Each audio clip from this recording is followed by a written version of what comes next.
Mais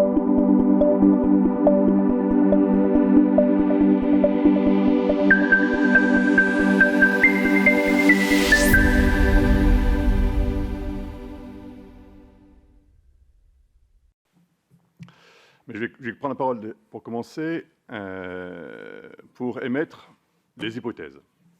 Des hypothèses un peu de rupture, sachant que la question du logement est une question, comme je le disais tout à l'heure, que nous considérons être un prérequis par rapport à la question du revenu universel. Christophe Sirugue le disait dans son rapport de 2016, mais également Lionel Stelleru, dans ce lieu, Lionel Stelleru qui avait été auditionné le 30 juin 2016 par les sénateurs réunis dans la mission d'information sur le revenu universel. Stelleru avait commencé son intervention en disant, voilà, il y a quand même plusieurs sujets à résoudre. En fait, il y a les trois besoins fondamentaux, manger, se soigner, se loger. Et finalement, le plus compliqué des trois, c'est clairement se loger. C'est se loger qui reste le problème fondamental. Donc, Lionel Stelleru, nous étions en relation 2 dernières années de sa vie, et donc on se parlait régulièrement, et c'est vrai qu'on parlait souvent du logement. On en parlait souvent parce que c'est un sujet sur lequel nous ne voyions pas de vision que nous pourrions promouvoir. Autant sur le revenu universel, les travaux des uns des autres étaient assez convergents. Hein, je vois François Bourguignon qui a écrit là-dessus il y a de nombreuses années, Stelleru aussi. Enfin bon, tous ces écrits-là sont assez convergents, on va le voir cet après-midi. Sur le logement, non, on ne voyait pas vraiment de choses très claires. Et aujourd'hui, c'est la première fois que nous proposons quelque chose sur le logement. Nous nous lançons. Alors, je ne sais pas si je vais vous demander votre indulgence, mais en tout cas, je vous demande votre feedback. Parce que ça sera intéressant pour nous de voir un peu ce que vous pensez de tout ça et voir si ça a vraiment du sens. Alors, le constat que je fais sur le logement, c'est un sujet sur lequel nous avons énormément d'interventions de l'État. Bon, on l'a vu tout à l'heure sur la politique familiale, il y a beaucoup de choses aussi. Sur le logement, ça part aussi dans tous les sens. Tout ce qui est listé ici a du sens. Hein. Je ne suis pas là pour dire que tel mécanisme plutôt qu'un autre n'est pas pertinent. Non, tout a un sens, mais néanmoins, tout ceci génère des effets pervers. Stelleru faisait remarquer que les aides au logement, forcément, incitent les propriétaires à augmenter leur loyer, entre autres, mais les effets pervers sont nombreux. L'environnement financier fait monter les prix. Les aides diverses et variées représentent toujours des effets d'aubaine. Qu'on soit propriétaire occupant ou propriétaire bailleur, le loyer qu'on perçoit est prélevé. Il y a des impôts dessus. Donc tous ces différents effets ont globalement des effets pervers. Et on peut effectivement s'interroger globalement sur la pertinence de tout cet ensemble.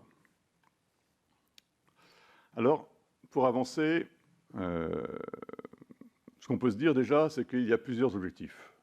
Et peut-être qu'une chose intéressante consisterait par commencer par hiérarchiser les objectifs de la politique du logement.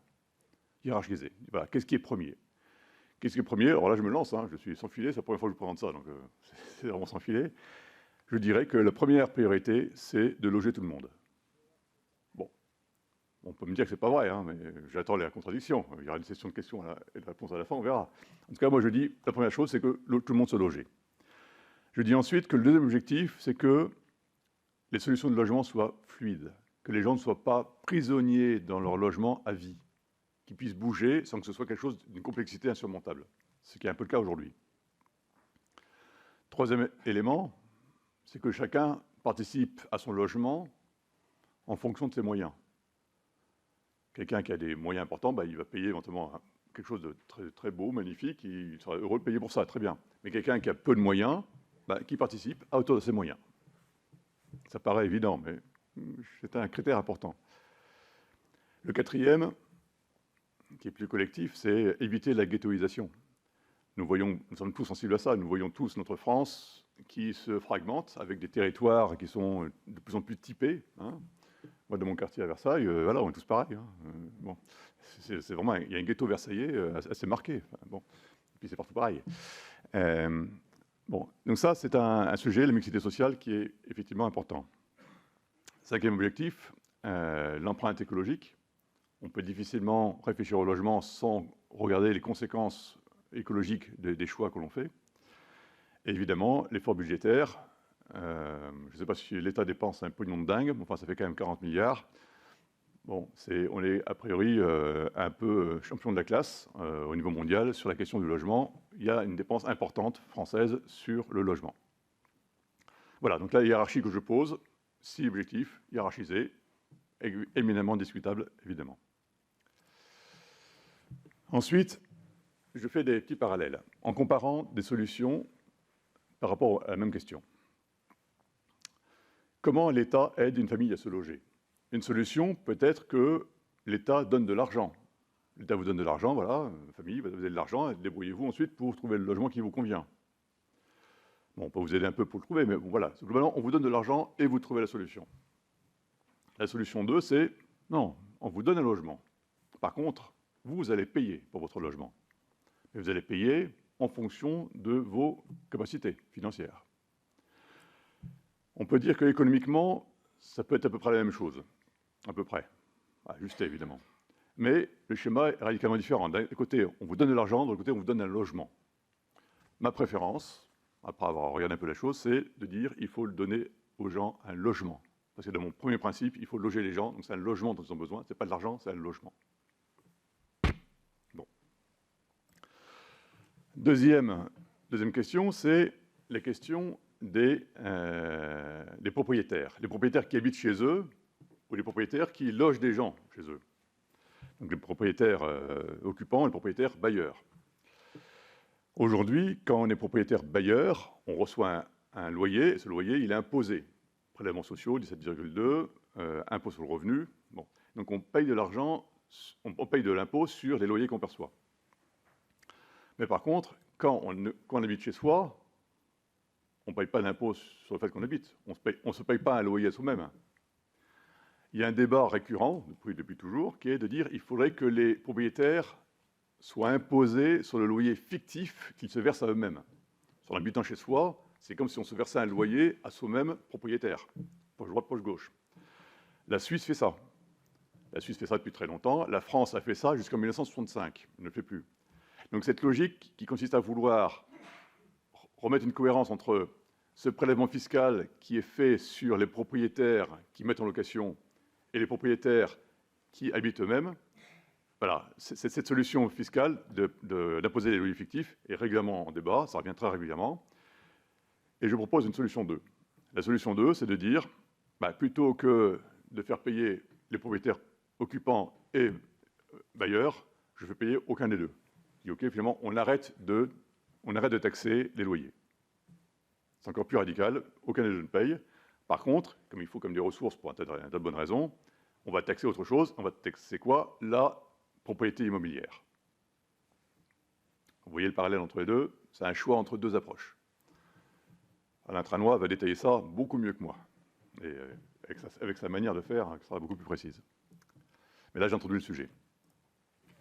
Troisième volet, on s'inquiétait aussi du fait que l'État cherche à dynamiser le marché du logement. L'État a envie qu'il y ait plus de construction de logements, 500 000 constructions par an. Bon.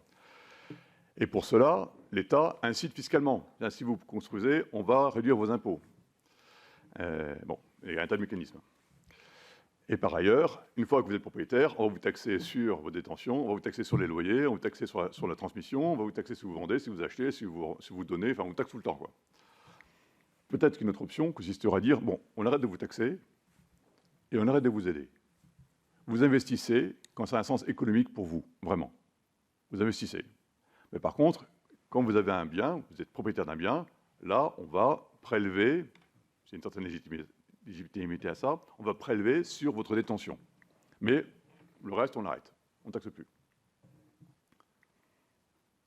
Troisième choix. Bon.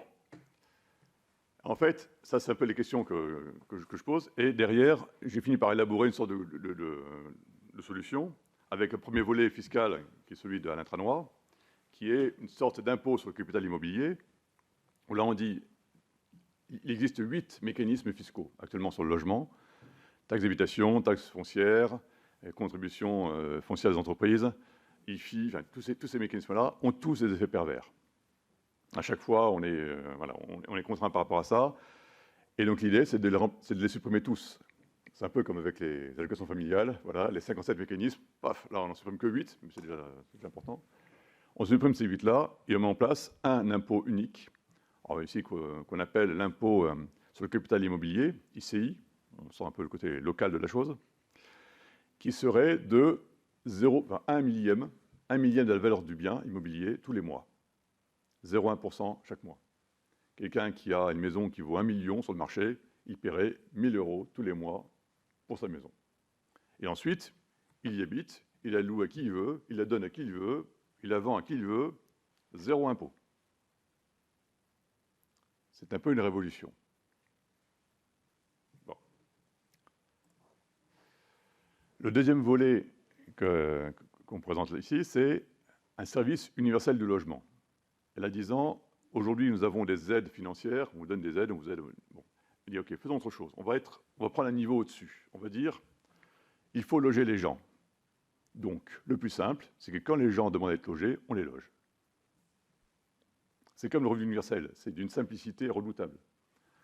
Monsieur, madame, cette famille a besoin de logement, ils demandent à l'État ou à la structure SUL, bon, service universel du logement, ils disent, voilà, nous voulons un logement. Voici notre famille, voici où nous habitons, où nous travaillons, voici nos contraintes, merci de me loger. Et l'État dit, OK, pas de problème, je vous loge. Et dans 3 mois, vous aurez une solution de logement. C'est magique. C'est magique. Je ne sais pas si Emmanuel de Merck sera d'accord avec ça, mais peut-être. Voilà. Donc là, on présente ça. Par contre, il y a un petit alinéa. Le petit alinéa est en bas. C'est qu'une famille qui est logée par ce système-là, elle contribue. Elle contribue à hauteur de ses revenus, de 1/4 de ses revenus. Disant, voilà, vous êtes logé par le système SUL, vous allez payer 25% de vos revenus. Quels que soient vos revenus. Vous avez de peu de revenus, vous n'avez que le RSA, on va vous prendre 1/4 de votre RSA pour vous loger. Vous avez un très haut revenu, on va prendre 1/4 de votre revenu. Évidemment, les plus riches ont peut-être tendance à vouloir habiter ailleurs. Très bien. Mais les plus démunis, ils disent, tiens, je vais aller au SUL, je mets dans la balance 1/4 de mes revenus et je suis logé. J'ai une garantie de l'État que je vous loge pour 1/4 de vos revenus. Évidemment, il y a d'autres alinéas, bien entendu. Il faut respecter les règles, enfin, il y a plein de choses. Le mécanisme d'ensemble. Alors, de manière un peu graphique, ça met en relation tous les acteurs. Les acteurs, donc sur la gauche du schéma, vous avez les acteurs qui sont des offreurs de logement, ceux qui possèdent des logements. Et sur la droite, vous avez les demandeurs de logement. Ceux qui possèdent, vous avez plusieurs catégories. Vous avez les organismes HLM, bien entendu, les associations qui ont des solutions également d'hébergement, les propriétaires privés, et tous ces gens-là disent, voilà, nous avons des logements que nous mettons à disposition du SUL. Et nous les mettons à disposition moyennant un prix qui va être négocié entre le propriétaire et le SUL.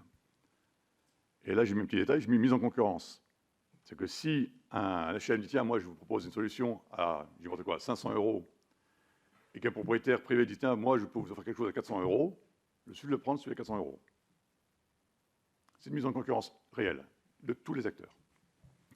Et de l'autre côté, du côté donc, des demandeurs, également un choix qui est de dire, voilà, je vais soit demander au SUL, m'adresser directement au privé, soit acheter, hériter, si c'est le cas, ainsi de suite. Donc chacun est libre. Mais on a un prestataire, un gros prestataire, l'État, qui du coup pèse un poids énorme sur le marché et qui du coup peut avoir un impact sur le marché à la baisse. À la baisse. Parce que l'acteur en question, il met en concurrence les fournisseurs et peut donc décider de choisir le mieux offrant au prix le plus ajusté. Bien entendu, il faut des hébergements d'urgence. C'est 3 mois, ben c'est quand même 3 mois, il faut se loger.